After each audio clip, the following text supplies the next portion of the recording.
उगवली पहाट नवचैतन्याची, घरोघरी गुढी विजयाची.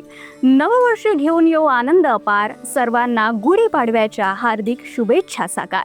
नमस्कार, UCNच्या तमाम प्रेक्षकांना मराठी नववर्षाच्या खूप खूप शुभेच्छा. आज चैत्र शुद्ध प्रतिपदा, हिंदू कालगणनेनुसार वर्षाचा पहिला दिवस. आपल्या महाराष्ट्रात आजचा दिवस गुढीपाडवा म्हणून साजरा केला जातो. हा केवळ धार्मिक सण नाही, तर तो कृषी, खगोलशास्त्र, इतिहास आणि मानसशास्त्र यांचा संगम आहे. गुढीपाडव्याच्या दिवशी प्रत्येक घरासमोर उभी राहणारी ती उंच गुढी फक्त सणाची सजावट नसते, तर ती असते विजयाची, आशेची आणि सकारात्मकतेची प्रतिकात्मक निशाणी. गुढीपाडवा म्हणजे नवीन वर्षाचं स्वागत, नव्या स्वप्नांची सुरुवात आणि आयुष्यात नवी उमेद घेऊन पुढे जाण्याचा सण. गुढीपाडवा हा केवळ सण नाही, तर भारतीय कालगणनेत एक महत्त्वाचा टप्पा आहे. कारण या दिवसापासून सुरू होते शालिवाहन शकाची नवीन वर्षगणना. इतिहासात असलेल्या नोंदीनुसार इसवी सन 78 मध्ये राजा शालिवाहन यांनी शत्रूंवर विजय मिळवला. त्या विजयाच्या स्मरणार्थ शालिवाहन शकाची सुरुवात झाली असं मानलं जातं. म्हणूनच गुढी ही विजयाची पताका म्हणून घरासमोर उभारली जाते. हिंदू पंचांगानुसार प्रत्येक वर्षाला एक वेगळं नाव देखील दिलं जातं, ज्याला संवत्सर असं म्हणतात. असे एकूण 60 संवत्सर असतात आणि 60 वर्षानंतर हे चक्र पुन्हा सुरू होतं. यावर्षी म्हणजेच 2026 मध्ये सुरू होणाऱ्या नव्या वर्षाला पराभव संवत्सर असं नाव दिलं गेलेलं आहे. पंचांगात प्रत्येक संवत्सराचं वेगळं महत्त्व सांगितलं जातं आणि त्यानुसार त्या वर्षातील परिस्थिती, ऋतू, शेती आणि समाज जीवन याबाबत संकेत दिल्या जातात. यातून एक गोष्ट स्पष्ट होते की भारतीय कालगणना ही केवळ दिवस आणि महिने मोजण्याची पद्धत नसून ती आपल्या संस्कृतीचा आणि ज्ञान परंपरेचा एक महत्त्वाचा भाग आहे. गुढीपाडवा जवळ आला की घराघरात तयारीची लगबग सुरू होते. सर्वात पहिले घराची स्वच्छता केली जाते, कारण नवीन वर्षाची सुरुवात स्वच्छ आणि सकारात्मक वातावरणात व्हावी अशी प्रांजळ भावना असते. घर सजवण्यासाठी रांगोळीचे रंग, फुलांच्या माळा आणि गुढीसाठी लागणारं साहित्य बाजारात दिसून येतं. रेशमी कापड, आंब्याची पानं, कडुलिंब, साखरेच्या गाठी आणि तांब्याचे लोटे घेण्यासाठी लोकांची गर्दी होते. ही तयारी केवळ सणासाठी नसते, तर नव्या वर्षाचं उत्साहानं स्वागत करण्याची परंपरा असते.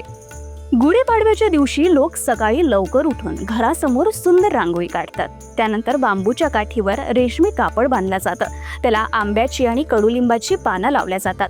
साखरेच्या गाठी बांधल्या जातात आणि सर्वात वर तांब्याचा लोटा ठेवला जातो. अशा प्रकारे सजवलेली गुढी घराच्या दारात उभारली जाते. परंपरेनुसार ही गुढी घराच्या उजव्या बाजूला उभारली जाते आणि ती सुख, समृद्धी आणि विजयाचं प्रतीक मानली जाते. मग घरातील लोक किंवा कुटुंब प्रमुख या गुढीची मनोभावे पूजा करतात आणि नवीन वर्षात सुख समृद्धीची प्रार्थना करतात. गुढीपाडवा म्हटलं आणि गोड नैवेद्याचा उल्लेख केला नाही तर वावगं ठरेल. गुढीपाडवा म्हणजे मराठमोळ्या पारंपरिक जेवणाचा आनंद घेण्याचा दिवस. या दिवशी घराघरात बनते पुरणपोळी. गोड पुरण आणि त्यावर घातलेली तुपाची धार या सणाची चव आणखी वाढवते. याशिवाय श्रीखंड, भजी, बटाट्याची भाजी असे अनेक पदार्थ तयार केले जातात. आधी हा नैवेद्य गुढीला दाखवला जातो आणि नंतर कुटुंबीय एकत्र जेवणाचा आनंद घेतात. पण या दिवशी एक खास परंपरा पाळली जाते, ती म्हणजे कडुलिंब आणि गूळ खाण्याची. कडुलिंबाची कडू चव आणि गुळाचा गोडवा आपल्याला एक महत्त्वाचा जीवनधडा देतो. कारण जीवनात गोड आणि कडू असे दोन्ही अनुभव येतात आणि दोन्ही स्वीकारण्याची तयारी ठेवणं हीच शहाणपणाची गोष्ट आहे. नवीन वर्षाची सुरुवात म्हणजे केवळ सण साजरा करणं नाही, तर स्वतःसाठी काही नवे संकल्प करण्याची संधी देखील असते. काही जण आरोग्याची काळजी घेण्याचा संकल्प करतात, काही जण नवीन गोष्टी शिकण्याचा निर्णय घेतात, तर काही जण समाजासाठी काहीतरी चांगलं करण्याचा विचार करतात. गुढीपाडवा आपल्याला सांगतो की प्रत्येक वर्ष आपल्याला नवी संधी घेऊन येतं आणि त्या संधीचा उपयोग करून आपलं जीवन अधिक चांगलं बनवण्याचा प्रयत्न करणं हा खरा संकल्प असतो. काळ बदलला तसंच सण साजरे करण्याच्या पद्धतीही बदललेल्या आहेत. पूर्वी सण म्हणजे संपूर्ण कुटुंब एकत्र जमायचं, घरातच पदार्थ बनायचे आणि सगळे मिळून सणाचा आनंद घ्यायचे. आजच्या वेगवान जीवनशैलीत सण साजरा करण्याच्या पद्धती थोड्या बदललेल्या आहेत. रेडीमेड गुढी, ऑनलाईन शुभेच्छा आणि सोशल मीडियावरचे फोटो यामुळे सणाचा रंगच वेगळा दिसतो. पण बदलांनंतरही एक गोष्ट कायम आहे, ती म्हणजे सणामागची आनंदाची भावना. गुढीपाडव्याला विविध कार्यक्रम उपक्रम देखील आयोजित केले जातात. एकंदरीत नववर्षाचा पहिला दिवस भव्य स्वरूपात आणि मोठ्या संख्येनं एकत्रित येत उत्साहात साजरा करण्यात येतो. गुढीपाडवा हा नव्या सुरुवातीचा उत्सव आहे.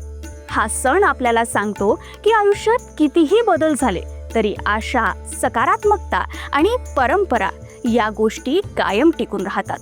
म्हणूनच या गुढीपाडव्याला फक्त घरातच गुढी उभारू नका, तर मनातही आशा, आनंद आणि नव्या स्वप्नांची गुढी उभारा.